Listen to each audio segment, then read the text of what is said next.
రెడ్డి అంటే అన్ని కులాలను సమానంగా చూసేవారని, అందరి మేలు కోరేవారని వైఎస్ఆర్సీపీ జిల్లా అధ్యక్షుడు దర్శి ఎమ్మెల్యే బూచేపల్లి శివప్రసాద్ రెడ్డి అన్నారు. మల్లవరం సమీపంలోని గుండ్లకమ్మ రిజర్వాయర్ వద్ద రెడ్డి జనాభ్యుదయ సంఘం ఆధ్వర్యంలో ఆదివారం నిర్వహించిన కార్తీక వనభోజన కార్యక్రమంలో ఆయన మాట్లాడారు. రెడ్డి అంటే పరిపాలించేవాడని అన్నారు. తమతో పాటు తమ చుట్టూ ఉన్నవారిని కూడా వృద్ధిలోకి తీసుకురావాలనే తత్వం రెడ్డి కులానికి మెండుగా ఉంటుందని అన్నారు.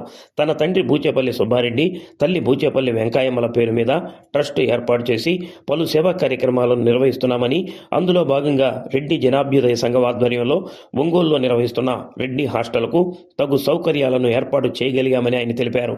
మాజీ ముఖ్యమంత్రి వై జగన్మోహన్ రెడ్డి ఆశయాలకు అనుగుణంగా రెడ్డి జనాభ్యుదయ సంఘం పనిచేయడం అభినందనీయమని అన్నారు. రెడ్డి కులస్తులు తమ వారినే కాకుండా చుట్టుపక్కల ఉండేవారు కూడా సంతోషంగా ఉండాలని కోరుకుంటారని, అలాంటి తత్వమే తనకు అబ్బిందని అన్నారు. ప్రజలకు మంచి చేయడానికి తమ కుటుంబం ఎల్లవేళలా సిద్ధంగా ఉంటుందని తెలిపారు. వైఎస్ఆర్సీపీ రాష్ట్ర అధికార ప్రతినిధి బత్తుల బ్రహ్మానందరెడ్డి మాట్లాడుతూ, ఆంధ్ర రాష్ట్రం ఏర్పడిన దగ్గర నుంచి ఇప్పటి వరకు 10 మంది రెడ్డి కులానికి చెందిన వారు ముఖ్యమంత్రులు అయ్యారని, వారిలో నీలం సంజీవరెడ్డి ఏకంగా రాష్ట్రపతి అయ్యారని, ఇందుకు వారు ప్రజలకు చేసిన మేలు, వారి పరిపాలనా దక్షతలే కారణమని అన్నారు. 100 సంవత్సరాలుగా పరిపాలన చేసే వారిని రెడ్డి అని పిలుస్తూ ఉండేవారని ఆయన తెలిపారు. రెడ్డి సోదరులందరూ ఐకమత్యంగా ఉండి సోదర భావంతో మెలుగుతూ మనకు మేలు చేసేవారిని గుర్తిస్తూ వారిని ప్రోత్సహించాలని ఆయన పిలుపునిచ్చారు. దివంగత ముఖ్యమంత్రి వైఎస్ రాజశేఖర రెడ్డి గుండ్లకమ్మపై నిర్మించిన కందుల ఓబుల్రెడ్డి గుండ్లకమ్మ జలాశయం వద్ద శ్రీ వెంకటేశ్వర స్వామివారి సన్నిధిలో ఇంతమంది రెడ్డి సోదరులను కలుసుకోవడం తనకు మరిచిపోలేని అనుభూతినిస్తుందని అన్నారు. ఒంగోలులోని రెడ్డి హాస్టళ్లకు తమకు తోచిన విధంగా విరాళాలు ఇవ్వాలని ఆయన ప్రోత్సహించారు. పలువురు వక్తలు మాట్లాడుతూ రెడ్ల పూర్వ వైభవం గురించి, బ్రిటిష్ వారికి ఎదురు తిరిగిన ఉయ్యాలవాడ నరసింహారెడ్డి గురించి వివరించారు. ముందుగా వైఎస్ఆర్సీపీ జిల్లా అధ్యక్షుడు బూచేపల్లి శివప్రసాద్ రెడ్డి, జడ్పీ చైర్పర్సన్ బూచేపల్లి వెంకాయమ్మ ప్రాంగణంలో ఏర్పాటు చేసిన శివలింగం వద్ద ప్రత్యేక పూజలు నిర్వహించారు. కార్యక్రమంలో చిన్నారులు ఆటపాటలతో ఉల్లాసంగా గడిపారు. సాంస్కృతిక నృత్యాలు, విద్యార్థుల కోలాటం ఆకట్టుకున్నాయి. ఉదయం నుంచి సాయంత్రం 5 గంటల వరకు కార్తీక వనభోజనాలకు వచ్చిన వారు మల్లవరం శ్రీ వెంకటేశ్వర స్వామిని దర్శించుకుని పార్కులలో సందడి చేశారు. కార్యక్రమంలో పీడీసీసీ బ్యాంక్ మాజీ చైర్మన్లు మేదలమెట్ల శంకరారెడ్డి, వైఎం ప్రసాద్ రెడ్డి బన్నీ, ఆంధ్రప్రదేశ్ హైకోర్టు మాజీ public prosecutor Nagireddy, KV Ramana Reddy, Balineni Praneeth Reddy, P Shankar Reddy, Kothapatnam MPP Lankapothu Anji Reddy, Ongole MPP Pallapolu Mallikarjun Reddy, H M Padu MPP Savitri, Maddipadu MPP Vaka Aruna Koti Reddy, Naguluppalapadu MPP Nalamalapu Anjamma Krishna Reddy, Mundlamuru MPP Shankara Brahma Reddy, Santhanuthalapadu ZPTC Dumpa Ramanamma, పలువురు నాయకులు, రెడ్డి సామాజిక వర్గానికి చెందిన పలువురు భారీ సంఖ్యలో పాల్గొన్నారు. ఆడవాళ్ళందరూ కూడా ప్రతిరోజు త్రిపుండరాలు ధరించండమ్మా, మీ భర్తల యొక్క జాతకాలన్నీ మార్చేటటువంటి శక్తి ఈ త్రిపుండరాలకు మాత్రమే ఉందని మనకి శివపురాణం చెబుతున్నటువంటి అంశం. కాబట్టి మనకి చేతిలో రేఖలు ఉంటాయి. ఈ చేతిలో రేఖలు కూడా మనకి మార్చాలంటే మార్చగలిగినటువంటిది శివలింగం మాత్రమే. ఎందుకనంటారు, మనం శ్రీశైలం వెళ్ళామనుకోండి, ఇప్పుడు శ్రీశైలం రెడ్డి సంఘం అధ్యక్షులు వారు కూడా మాట్లాడారు. శ్రీశైలంలో శివుడి స్పర్శ దర్శనం చేసుకోవాలని మనందరం కూడా తహతహలాడతాం. ఎందుకు శివుడిని స్పర్శ దర్శనం చేసుకోవాలంటే, ఈ రేఖలు కూడా మారాలంటే శివుడి స్పర్శతోనే అరిచేతిలో ఉన్నటువంటి రేఖలను కూడా మార్చగలిగేటటువంటి శక్తి ఒక పరమేశ్వరుడికే ఉంది. మనందరం కూడా దేవతలు మాత్రమే ఆ అమృతాన్ని తాగుతారంటాం, మనం కూడా అమృతాన్ని తాగొచ్చు. ఎలా తాగొచ్చు అంటే శివ శివ శివ శివ శివ శివ శివ శివ అనగానే నా నోట్లో లాలాజలం ఊరింది. ఇప్పుడు ఈ లాలాజలాన్ని ఎవరైతే మింగుతారో ఆ లాలాజలమే మనకు అమృతంగా మారి మనకి సర్వ రోగాలు నివారించగలిగేటటువంటి మృత్యుంజయ మంత్రం శివ మంత్రం అని చెప్పి మనకి పెద్దలు చెబుతున్నారు. మనం దాని ప్రకారం మనం నడుచుకోవాల్సినటువంటి అవసరం.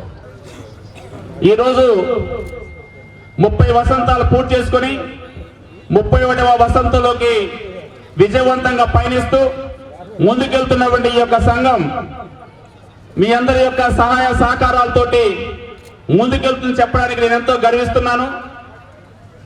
కొన్ని ప్రత్యేకమైనటువంటి పరిస్థితుల్లో ఆ రోజు ఈ యొక్క సంఘ ఆవిర్భావం జరిగిన తదుపరి ఈ సంఘం యొక్క సంక్షేమం కోసం, అభివృద్ధి కోసం ఆర్నిసలు పనిచేస్తున్నందుకు మీ అందరి తరపున ఆ సంఘం యొక్క వ్యవస్థాపకులందరికీ కూడా మనస్ఫూర్తిగా నమస్కారాలు తెలియజేస్తూ ఈరోజు వేదిక పై ఉన్నటువంటి శివప్రసాద్ రెడ్డి గారు వారు ఈ యొక్క జిల్లాలోని పేద రెడ్ల పిల్లలకి ఉన్నటువంటి వసతి కల్పించడానికి ఉన్నటువంటి ఒకటైనటువంటి రెడ్డి హాస్టల్ యొక్క కొన్ని వసతులు సమకూర్చాలని అడిగినప్పుడు ముందుకొచ్చి ఆ యొక్క హాస్టల్లో నుండి మెస్ యొక్క ఆధునీకరణ కావచ్చు, కింద పిల్లలు పండుకుంటుంటే వారికి కావలసినటువంటి మంచాలు ఏర్పాటు చేయడం కావచ్చు, వంట పాత్రలు కావచ్చు, ఇంకా అనేక రకాలుగా అభివృద్ధికి సహకరించి రెండో దశ ఈ యొక్క హాస్టల్ నిర్మాణానికి అభివృద్ధికి వారు ఆర్తీలుగా నిలిచినందుకు మీ అందరి తరపున హాస్టల్ యొక్క కమిటీ తరపున వారికి ధన్యవాదాలు తెలియజేస్తున్నాము. ఇక్కడికి వచ్చిన ప్రతి ఒక్కరికి పేరు పేరున ధన్యవాదాలు తెలుపుకుంటున్నాను. అండ్ ఇక్కడికి ఆహ్వానించినందుకు ఈ రెడ్డి సంఘ నాయకులందరికీ పేరు పేరున ధన్యవాదాలు తెలుపుకుంటున్నాను. మీ అందరూ సంతోషంగా కుటుంబ సభ్యులతో సంతోషంగా ఉండాలని కోరుకుంటూ సెలవు తీసుకుంటున్నాను. Thank you. ఈ రాష్ట్రంలోనే కాదు, భారతదేశంలోనే ప్రజాస్వామ్యాన్ని కాపాడగలిగినటువంటి సామర్థ్యం ఈ సంఘంలో ఎవరికైనా అన్యాయం జరుగుతుంటే దాన్ని ఎదుర్కొని న్యాయం జరిపించేటటువంటి శక్తి, ఆ పోరాట పటిమ రెడ్డికి ఉంది అనేటటువంటిది వాస్తవం. అందువలనే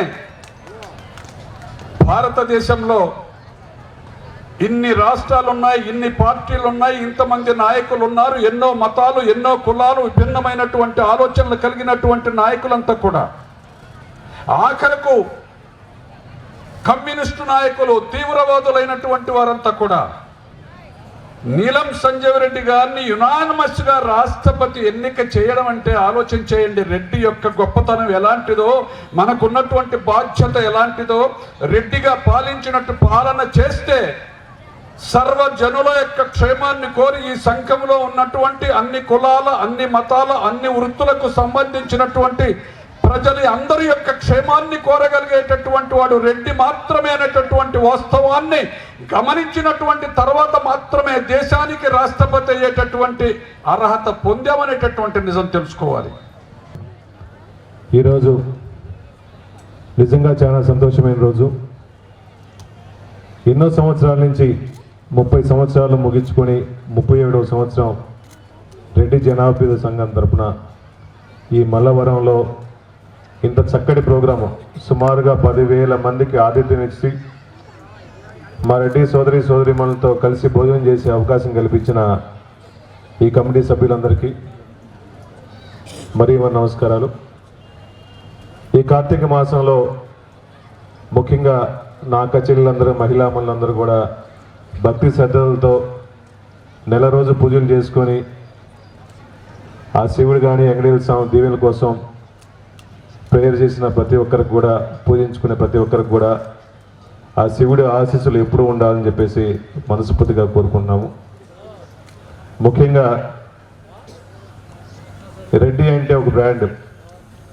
సమాజంలో పేదవాడికి సహాయం చేయాలన్నా, 10 రూపాయలు సహాయం చేయాలన్నా, ఏ గ్రామంలో ఎక్కడ పోయినా ఒక సమస్య వస్తే ఆ గ్రామంలో పెద్ద ఎవరి దగ్గర పోయి కలిస్తే సహాయం చేస్తారంటే పలానా రెడ్డికి పోతే సహాయం చేస్తారని చెప్పేసి ఒక మంచి పేరు ఈ సమాజంలో మన రెడ్డి సామాజిక వర్గమే ఉంది. కాబట్టి అదేవిధంగా ప్రతి ఒక్కరు సంపాదించిన ప్రతి రూపాయి కూడా పేదవాళ్ళకి అందరికీ సహాయం చేసుకుంటూ, రెడ్డి సోదరీమణులకు సహాయం చేసుకుంటూ ఎంతో ఉన్నత స్థాయిలో ఉన్న చాలా మంది రెడ్డిస్ కూడా, వేదిక మీద ఉన్నవాళ్ళు, వేదిక కింద ఉన్నవాళ్ళు కూడా చాలా మంది సహాయం చేసే తాతలు ఉన్నవాళ్ళు.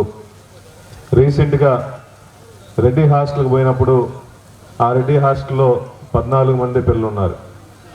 ఆ రెడ్డి హాస్టల్ చూడాలన్నా లోపల పోయే పరిస్థితి లేనప్పుడు పెద్దల బ్రహ్మానంద రెడ్డి గారు కానీ, రమణారెడ్డి గారు కానీ నన్ను ఒక్కసారి రమ్మంటే నేను అక్కడ పోయి చూసినప్పుడు నాకే చాలా బాధగా అనిపించి ఈ రెడ్డి హాస్టల్ని మళ్ళీ ఇంప్రూవ్ చేయాలని చెప్పేసి అనుకొని నా చేతనైనంత మా అమ్మ చారిటబుల్ ట్రస్ట్ కానీ, మా నాన్న బూచేపల్లి సుబ్బారెడ్డి గారి చారిటబుల్ ట్రస్ట్ ద్వారా ఆ హాస్టల్కి సహాయం చేశాము. సహాయం చేసిన తర్వాత రమణారెడ్డి గారు ప్రెసిడెంట్ అయిన తర్వాత బత్తుల బ్రహ్మానంద రెడ్డి గారి సపోర్ట్తో ఈరోజు 14 మంది ఉన్న పిల్లలు సుమారుగా 90 మంది పిల్లలు అయ్యి, ఇంకా అక్కడ హాస్టల్ ఫెసిలిటీ లేక, ఉండడానికి వసతులు, ఎక్కువ రూమ్స్ లేక డిమాండ్కి వచ్చే స్థాయి వచ్చిందంటే రమణారెడ్డి గారి ఆధ్వర్యంలో కానీ బతుల బ్రహ్మారెడ్డి గారి ఆధ్వర్యంలో వాళ్ళ కమిటీ వాళ్ళందరుగా నిస్వార్థంగా ఆ వచ్చిన రూపాయి కూడా ఒక్క రూపాయి కూడా తీసుకోకుండా వచ్చిన ప్రతి రూపాయి అకౌంట్లో వేస్తే అకౌంటబిలిటీ ఉంది కాబట్టి ఈరోజు మీ అందరినీ నమ్మి ఈరోజు హాస్టల్ బాగా డెవలప్ అయిందన్న. ఈరోజు సుమారుగా అన్న చెప్పిన ప్రకారం 40 లక్షలకి ఫిక్స్డ్ డిపాజిట్లు కూడా అయినాయంటే వాళ్ళ మంచితనం మీద ఒక మంచి అడ్మినిస్ట్రేషన్ కాబట్టి. చాలా మంది డబ్బులున్న వాళ్ళు సహాయం చేయాలనుకున్నా కూడా ఆ సహాయం చేసే డబ్బులు మంచి కార్యానికి ఉపయోగపడతాయా లేవా అనేసి చాలా మంది ఆలోచిస్తుంటారు.